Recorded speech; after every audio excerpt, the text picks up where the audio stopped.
Tom King's Batman run is one of my favorites. I have a lot of nostalgia for it, as it is the first Batman series that I picked up and bought weekly. I started reading weekly DC Comics back in 2016 with Rebirth, so this series holds a lot for me, and I think it would be fun to look at the top 10 best issues, in my opinion, of this really long run. There's 85 issues to pick from, and it took a while, but I got the 10 best, my 10 favorites, I feel, and there's also some stinkers out there, so if you want me to do the 10 worst, I can totally do that. That would be probably just as fun as this one. So, without further ado, let's get into it. Okay, so starting off in a humble number 10 is issue 51, the start of Cold Days. This storyline is pretty interesting. It came right after the stinker that was issue 50 in the wedding storyline, and it basically involves Bruce Wayne going into a jury trial for the trial of Mr. Freeze. And basically it turns into 12 Angry Men. Batman, Bruce Wayne, knows that Mr. Freeze did not do this crime, and he was just so angry at what happened with the fake wedding that he went all out on Mr. Freeze and basically blamed him for this crime. Maybe not on purpose, but Batman knows he went too hard on Mr. Freeze and that he messed up. So it's up to him to do justice in a different way. And I think this is a very good take on Batman, and it has a lot to say about how society and how Gotham would view Batman. And it's so interesting how they view Batman and then how they view Bruce Wayne. So read this one. I really recommend this. So coming in at number 9, we have issue 24. Every epilogue is a prelude. So this is a pretty good issue in two different ways. Once again, it does what almost every issue of this run tries to do and really expand on who Batman is and his mental psyche and his motivations. And this is also the last issue that we see Gotham Girl, this character, ever really in anything meaningful like ever again. This is like her last big role. But it's very interesting, and it gives some good insight into Batman that we hadn't really seen before. And plus, it's also the issue that really starts and sets up the rest of the Catwoman storyline. This issue was really big back then for obvious reasons. So that's why it gets number 9.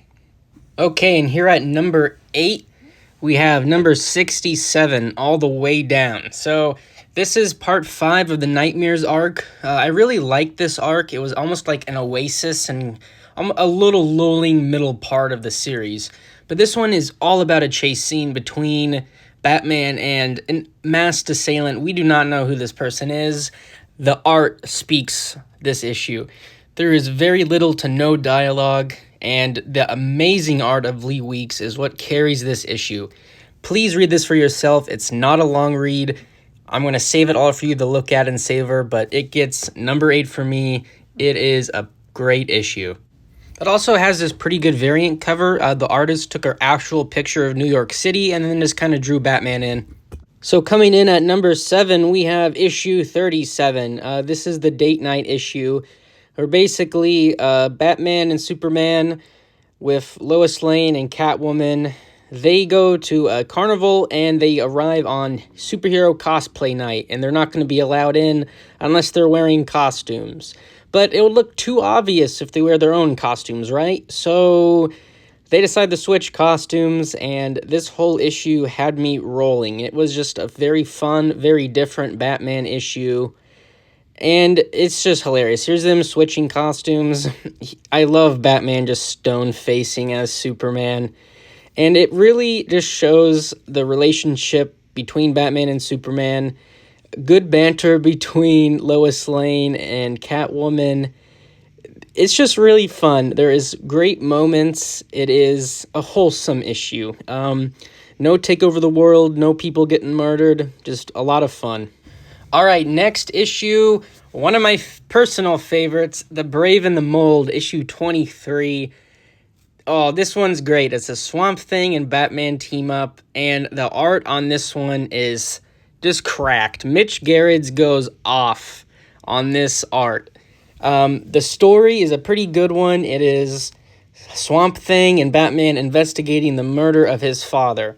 And I mean, just look at this page of Swamp Thing's hand growing out of, like, what is it, just a little thing of dirt there. When Tom King's at his best, he does great character interactions, and this issue is a shining example of the really authentic personalities of Batman and Swamp Thing coming together, and it feels very natural. You know, Batman and a giant swamp monster is anything but that, but this issue does a great job and just making it seem normal, making it seem like just a thing for Batman that he just goes through.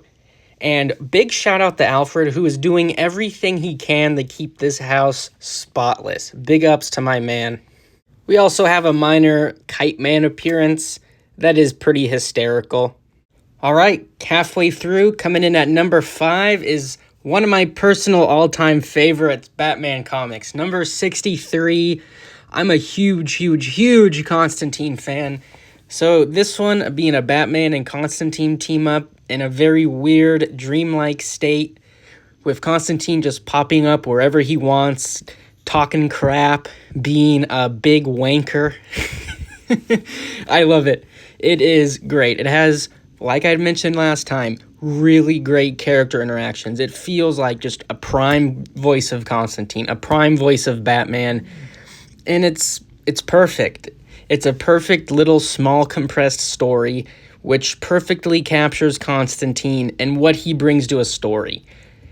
And I love that even though Batman dislikes Constantine, he trusts him so much that his deep conscience pulls him out to tell him that something's going wrong. So at number 4, we have Batman Annual number 2. This one, some people say, is the best of the whole series, and at this point, I wouldn't disagree. It is really great. It is probably the best, like, romantic Batman Catwoman story there is. It has a part of them in the past where they kind of first met and first started being a thing. And then it has them at the very end of Batman's life and the end of their relationship. And it's very sweet, very touching. And, whoa, this is a huge theme of Tom King's works. I'm so surprised. Authentic character interactions and voices. He does this great. I mean, he just writes Catwoman perfectly. He writes Batman perfectly in this. And it's very touching. And I have to give a really special shout out to Lee Weeks' art. This is his 3rd entry in my top 10 here. He just is phenomenal. He perfectly draws for the vibe of this book and for the atmosphere of it. And he just deserves all the praise he gets. I really like to think of this issue, instead of thinking of the Batman and Catwoman series that Tom King kind of did as a sequel, I really did not like that Bat-Cat book. This is where it's all at. This is prime Catwoman, Batman relationship reading, and if you like them together, read this book ASAP. It will not let you down. So, coming in at number 3 here is Batman Annual number 4. This is one of my favorite Batman stories. It is from the Diary of Alfred, and it is an anthology where basically it shows what Batman does every day. So here's him fighting a cocky boxer.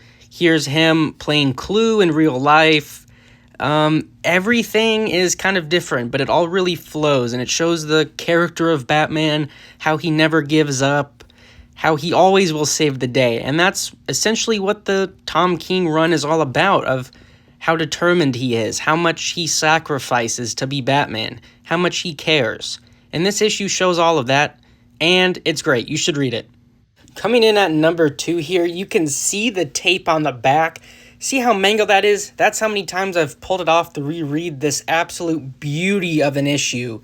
Here we have Batman number 21, part 1 of the Button, Batman and Flash crossover.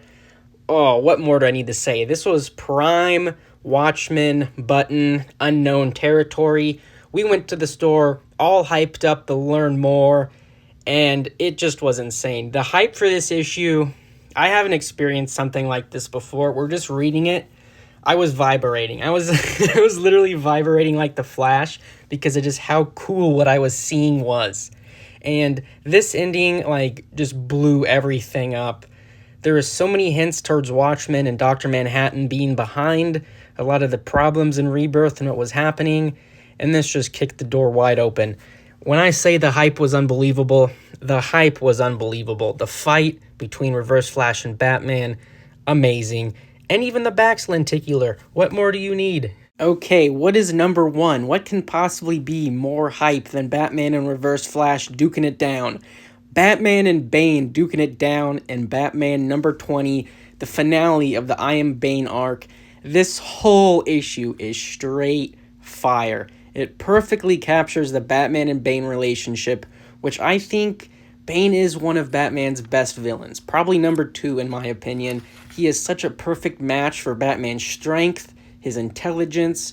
I Am Bane's story arc led us on for 4 issues, and it had Bane going through all of Arkham, fighting all of Batman's other villains just to get the Batman, and the payoff of this issue was just a home run. It is one of the most badass Batman comics there is, one of the best fights drawn by Finch there, and it does not get any more hype than this. So that's it. That's my top 10 list. Overall, pretty good selection. Please comment down below your picks, your favorite Batman story from this run. And please let me know if you want me to do the top 10 worst or just any other kind of thing you'd want. So, thank you very much for watching. I'm out.